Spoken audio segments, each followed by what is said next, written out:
good fun. Days like these are great. You get the whole industry together, and to have, companies and corporations like Interbet and Cape Racing who are so generous with sort of time and energy into making a day like this possible is it's fantastic for everyone.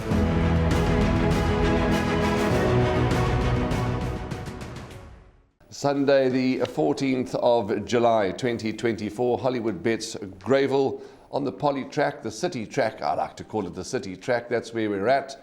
And some like to call it the coastal track because we're right here, Sheldon. What a great location near the coast into the city and the Big G as we know it. How are you? I'm very well, thanks, Warren, and to all the viewers out there joining us for the pre-recorded show of Sunday. Take note of any additional scratchings and betting changes. But looking at the card, Warren, it's one of those cards where you can either go home with quite a lot of money or you can go home with empty pockets. So it's the way you structure your bets on the meeting. Absolutely. And let's hope we can find a bit of value here and there through the card. But let's get straight to the jugular. Let's get busy. And we've got reruns, we've got interviews and exciting things for you. The first race is a maiden plate for fillies over 1,200 metres. It's going to run at 12:25. There is an early scratching in the race, as Sheldon's alluded to. Please, you are all well aware that we record the show well in advance. And if we talk about a horse that's since been scratched, it's just because that we've been well in advance recording. So please check your scratchings and jockey changes and betting moves before taking your final bets. But number one, She's a Rocket, is scratched in the first race.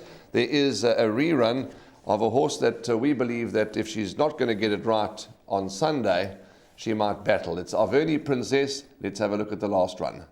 Still the leader. Avernian Goddess now go to fetch it, and Ubukwe running on the inside. Avernian Goddess though comes to the 200-meter marker, hit the front, and is travelling a length and a half clear. Ubukwe is back in second position, trying to make a race of it, but Avernian Goddess, Ubukwe is making a big race, going to get up. Ubukwe got up to win it. Avernian Goddess, Oyoko, and then She's a Rocket.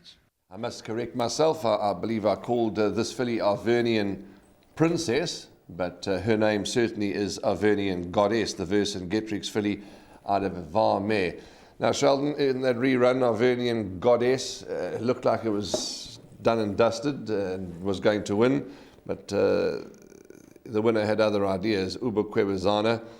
If she's not going to win, I know she's drawn the widest of all. I'm not prepared to worry about that. If she can't beat this field, with no disrespect to the opposition, well, then she's going to battle, in my opinion.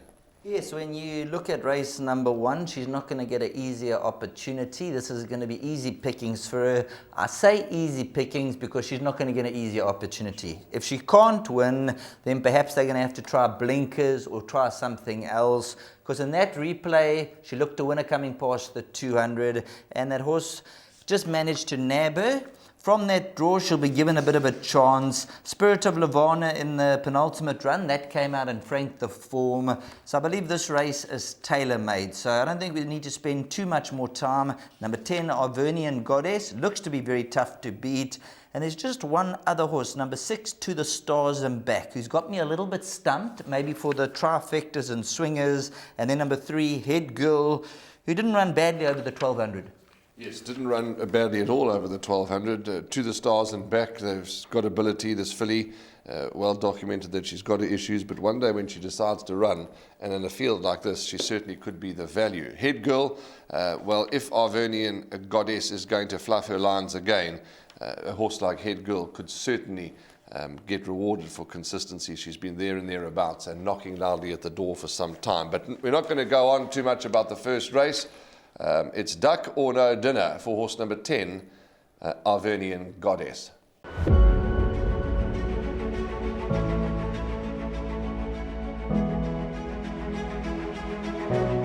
It's Donovan Everett from Cape Racing, and I'd just like to say it's an absolute pleasure to be involved with Interbet and Cape Breeders in this golf day today here at Pearl Valley.